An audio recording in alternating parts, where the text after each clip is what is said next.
Aí, Iuda, se chama de Judas, está a dizer, ai deles, porque trilharam o caminho de Caim. Então existe o caminho de Caim até hoje. O que é o caminho de Caim?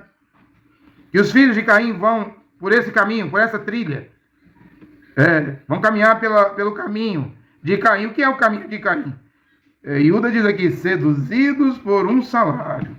Esses pregadores que pregam por salário, que pregam por dinheiro, que uma igreja está trabalhando numa igreja oferece um salário maior, aquele pastor lá, aquela igreja era universal, agora vai virar mundial, era mundial, agora vai virar internacional, a internacional vai virar plenitude, depende do salário. É igual jogador de futebol. Tá num time, mas se outro time pagar a mais, contrata. Tá numa igreja, é pastor, é famoso ali, mas se outra denominação, organização religiosa pagar a mais, contrata. Você tá vendo que as igrejas não tem nada a ver com o evangelho de Shaul? No tempo de Shaul não tinha isso.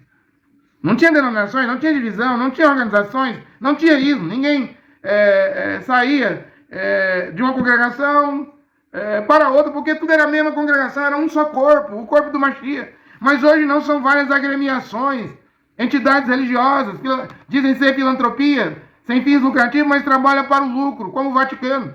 Mesmo o Vaticano, a igreja católica, tem a católica ortodoxa, a católica grega, a católica isso, a católica brasileira, divisões, mas lá, no tempo do apóstolo Shaul, Paulo não havia divisões, mas Paulo disse em Atos capítulo 20, quando eu morrer, os lobos devoradores não pouparão o rebanho. Vai começar as divisões. Hoje, um pastor sai de uma igreja pentecostal para uma deuteropentecostal, dependendo do salário que for pagar. Ele sai da deuteropentecostal para uma neopentecostal, universal, mundial, internacional, videira, luz para os povos, renascer, depende do salário. Ele não está ali firme até a morte, vai depender. Se outra agremiação, se outra organização de religião, religiosa, pague um salário maior. Agora, o que é isso? Ai deles. Iuda, capítulo 1, versículo 11. Ai deles, porque trilharam o caminho de Caim, seduzidos por um salário. É dinheiro.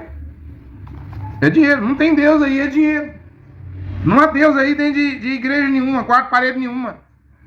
Atos 17, 24, Shaul, Paulo diz que Adonai, sendo Senhor, Adonai dos céus e da terra, não habita em templos feitos por mãos humanas, mãos de homem. É negócio, é empresa, é contratação, é quem paga o maior salário, mesmo nos tabernáculos, 10, 20, 30 tabernáculos, dizem pregar a mensagem de William Branham, um sai de um ismo, de uma divisão, vai para outra, ou cria a sua divisão, ou vai para quem pagar maior, se tal pastor grandão, convidar, você está aí nessa igrejinha, eu te vejo que você tem talento, vem para mim, aqui eu vou te pagar aluguel, vou te dar um carro para você trabalhar para mim, comigo, junto, vou te dar salário. A pessoa não pensa duas vezes, porque tem mulher, tem filhos, está passando necessidade, está sofrendo. E quando recebe uma proposta dessa, sai, mas sai logo. Porque todo pastor está pregando por dinheiro, todo evangelista está pregando por dinheiro. Todo pregador está pregando por dinheiro. As igrejas assalariam seus pastores, até assina a carteira do pastor, do sonoplasta da igreja, da zeladora, zelador da igreja, tesoureiro da igreja. Eles têm, o conjunto aí tem todos os direitos trabalhistas, acaba até aposentando pelo INSS.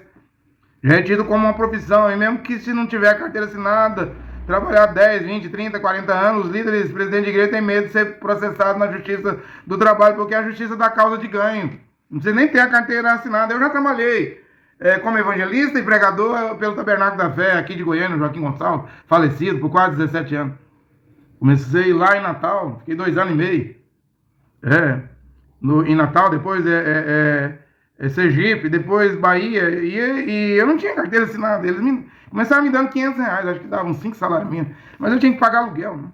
Tinha que manter a casa, comprar alimento, roupa, lá no Rio Grande do Norte, abrindo igreja aqui pro Tabernáculo da Fé, e já tinha tido obreiro que tinha levado na justiça, mas eu nunca fiz isso, nem trabalhando no Cacu. Trabalhei 10 anos no cacuísmo aí, viajei 10 países, ia sempre aqui na Argentina, no Paraguai, cruzando o Uruguai, atender lá irmãos. É claro, uma viagem você arrisca a vida de carro. E rodando o Brasil, as minhas viagens eram 10 mil quilômetros. Mas eu nunca me preocupei com esse negócio de INSS, direito trabalhista. Eu achava que trabalhando no Tabernáculo da Fé, no cacuísmo, eu estava trabalhando para Deus, mas não estava. Mesmo pregando a mensagem de William Branham, não estava. Se eu morresse ali, eu estava perdido. Veja a que ponto chega a sinceridade. E mesmo aí no tabernáculo eu já vi casa, ouvi a casa de quem já trabalhou e processou a igreja. E é claro que os líderes de igreja têm medo. Porque hoje, se você tiver uma chacrinha ou uma segunda casa, se você der, você diz, irmão, para ele morar, você pode perder. Ele pode alegar que era seu zelador, que era empregado seu. Você não tem como negar isso. Só dele fazer uma tarefa ali. Hoje está complicado. Até mesmo ajudar alguém. Você vai ajudar alguém, pode arrancar seus olhos. Não só arrancar seus olhos, mas lamber o buraco dos seus olhos. O mundo hoje é mau, é problemático. Trabalhei aí 27 anos dirigindo igreja. Abrindo igreja. E o que eu ganhei com isso? Eu fiquei rico. Fiquei milionário. Eu pensava que estava fazendo para o Criador, mas estava trabalhando para homens. O profeta Cacu, que se diz profeta, mas é falso profeta. O pastor Joaquim Gonçalves. Você precisa saber disso, sobre a igreja. Você não está trabalhando para o Criador, não. Você está pregando Jesus? A letra J, nas 22 letras do hebraico, não existe. Isso é um nome latim. Primeiro os gregos pegaram Yehoshua, Mashiach, Yehoshua em hebraico e transliterou para Iazos. Depois, no ano 392, a ordem do Papa Damaso era Jerônimo fazer a Vulgata no latim e transliterar. Ele tirou a letra O e ficou Iesus. Depois, no ano 1524, Leão X, o Papa de Roma, enviou Jean-Georges Tricino, embaixador de Roma, para a Alemanha. E em 1515 e 1524 ele vai mudar a fonética do I para o J. Aí você tem Jesus. Você está trabalhando por Jesus hoje. Trabalha por Jesus na Assembleia de Deus. Trabalha por Jesus na Quadrangular. Trabalha por Jesus na IPDA Deus e Amor. Trabalha por Jesus na CCB, trabalha para Jesus na Universal, Mundial, Internacional. Você está trabalhando para a Igreja Católica, você está trabalhando para o homem, entidades humanas. Aí não tem salvação. E os líderes dessas igrejas, seja Edir Macedo, Valdemiro, E.R. Soares, Agenor Duque, Esteve Hernandes, Sinomar Silveira, claro que eles têm medo desses obreiros processar a igreja e ter direitos a indenizações. Por isso que as igrejas estão assinando a carteira. Virou empresa, assumiu que é empresa, assumiu que pequena empresa, pequeno negócio, média empresa, médio negócio, grande empresa, grande negócio, é melhor logo, eles dizem assinar logo a carteira, pagar INS, todos os direitos, do que receber um processo. Aliás, já tinha recebido. De tanto receber processo, já assina a carteira. De todo mundo na igreja. Para ficar livre, porque a igreja tem dinheiro demais na conta. Lucra demais da conta, é diferente daquelas keynesianas, comunidade de congregação, keynesiana, que lá do tempo de Paulo.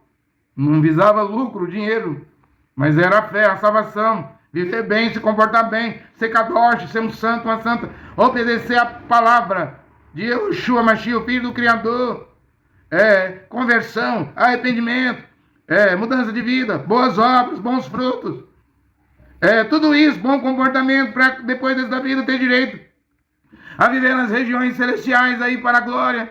Mas hoje tudo é dinheiro, tudo virou comércio, tudo virou empresa.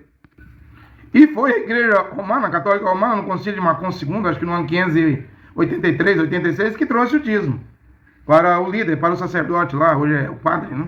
Não só o dízimo, mas primícias, né?